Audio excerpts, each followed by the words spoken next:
रात का समय था। आसमान में घने बादल छाए हुए थे। चांद बार बार बादलों के पीछे छुप रहा था। गांव की पगडंडी पर सन्नाटा पसरा हुआ था। दूर कहीं कुत्तों के भौंकने की आवाज आ रही थी। इस गांव का नाम था रामपुरा। गांव छोटा था, लेकिन यहाँ की कहानियां बहुत बड़ी। हर बच्चा, हर बूढ़ा एक ही डरावनी दास्तान सुनकर बड़ा हुआ था। वो दास्तान थी लालटेन वाली औरत की। कहते हैं, जो भी आधी रात को उस औरत को देख लेता है, उसकी जिंदगी अगले सूरज तक नहीं पहुंचती। इस कहानी के तीन मुख्य किरदार हैं। एक, विक्रम, 28 साल का, शहर से आया हुआ, निडर, रोमांच का शौकीन। दो, राजेश, गांव का लड़का, विक्रम का दोस्त, पुरानी मान्यताओं को मानता है। तीन, मीरा, विक्रम की कजिन, बेहद जिज्ञासु और थोड़ी डरपोक। विक्रम और मीरा शहर से छुट्टियां बिताने राजेश के गांव आए थे। दिन भर हंसी मजाक चलता रहा, लेकिन रात होते ही राजेश ने दरवाजे बंद कर दिए। विक्रम ने हैरानी से पूछा, अरे यार, इतनी जल्दी दरवाजा क्यों बंद कर दिया? राजेश ने धीमी आवाज में कहा, क्योंकि आज अमावस्या है और आज के दिन वो जरूर निकलती है। मीरा ने घबराकर पूछा, कौन? राजेश ने फुसफुसाकर कहा, लालटेन वाली औरत।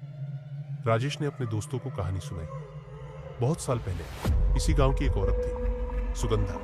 उसका पति बाहर शहर में काम करता था। एक रात जब वो उसे ढूंढने निकली, तो रास्ते में उसका कत्ल कर दिया गया। लाश को कुएं में फेंक दिया गया। तब से उसकी आत्मा लालटीन लेकर गांव के रास्तों पर भटकती है। वो अपने पति को ढूंढ रही है, लेकिन जो भी उसकी लालटेन की रोशनी का पीछा करता है, सुबह उसकी लाश मिलती है। मीरा कांप गई, लेकिन विक्रम हंस पड़ा। अरे यार, ये सब अंधविश्वास है। भूत प्रेत जैसी कोई चीज नहीं होती। राजेश ने सख्त आवाज में कहा, यह मजाक नहीं है विक्रम। आज रात तुम देखोगे कि गांव के लोग एक एक करके दरवाजे बंद कर लेंगे। रात गहरी हो चुकी थी। तीनों लोग अपने कमरे में बैठे थे। अचानक बाहर से एक अजीब सी रोशनी झलकने लगी। मीरा ने खिड़की से झांक कर देखा और उसकी सांसें रुक गई। अंधेरे रास्ते पर एक औरत खड़ी थी, सफेद साड़ी में। उसके हाथ में लाल रंग की चमकती हुई लालटेन थी। उसकी चाल धीमी थी, चेहरा बालों से ढका हुआ। मीरा चीख पड़ी, वो वही है, लालटेन वाली औरत। राजेश तुरंत दरवाजे की ओर भागा और उसे कसकर बंद कर लिया। लेकिन विक्रम ने धीमे स्वर में कहा, नहीं, मैं जाकर देखूंगा। ये सब नाटक है। कोई हमें डराने की कोशिश कर रहा है। राजेश और मीरा ने बहुत मना किया, लेकिन विक्रम मानने को तैयार नहीं था। वो दरवाजा खोलकर बाहर निकल गया। चारों ओर सन्नाटा था। सिर्फ लालटेन की हल्की सी रोशनी टिमटिमा रही थी। विक्रम धीरे धीरे उस औरत के पीछे चल पड़ा। वो औरत आगे बढ़ती रही, जैसे किसी को बुला रही हो। राजेश और मीरा खिड़की से देखते रहे। मीरा रो रही थी, उसे रोक लो, वरना वो मर जाएगा।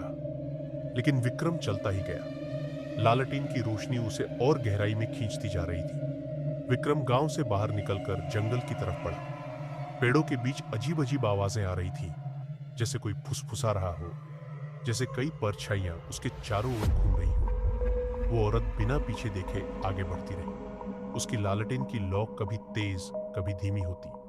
अचानक विक्रम के पैरों के नीचे कीचड़ जैसा कुछ महसूस हुआ। उसने नीचे देखा, वो खून था। विक्रम का दिल जोर जोर से धड़कने लगा, लेकिन उसकी जिज्ञासा अभी भी डर से बड़ी थी। जंगल के बीच में एक पुराना कुआं था। वो औरत उसी कुएं के पास रुक गई। धीरे धीरे उसने अपना चेहरा उठाया। विक्रम ने जो देखा, उसका खून जम गया। उसके चेहरे पर आंखें ही नहीं थी, सिर्फ दो गहरी काली खाली जगह। उसका मुंह सीधा कान तक फटा हुआ था।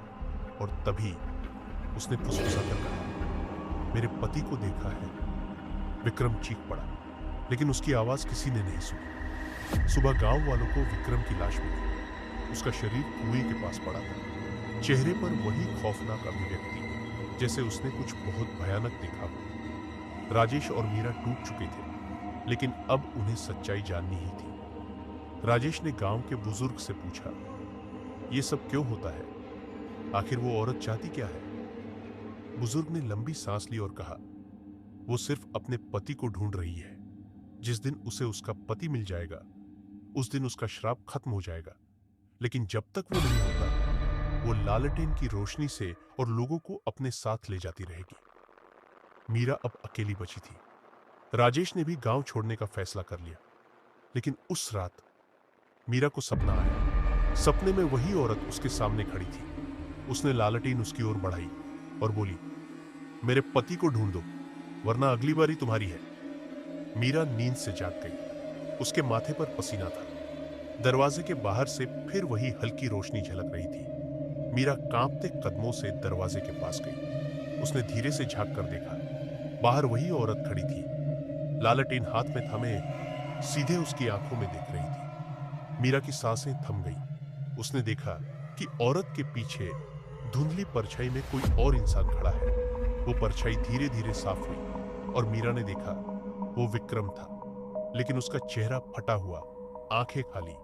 वो भी अब लालटेन वाली औरत के साथ खड़ा था। मीरा की चीख पूरे गांव में गूंज गई। अगली सुबह गांव वाले जब मीरा को ढूंढने आए तो वो कहीं नहीं मिली, लेकिन कुएं के पास एक और लालटेन रखी थी। अब गांव वाले कहते हैं रात में एक नहीं 2 लालटेन जलती है और वो दोनों अपनी अगली शिकार का इंतजार कर रही हैं।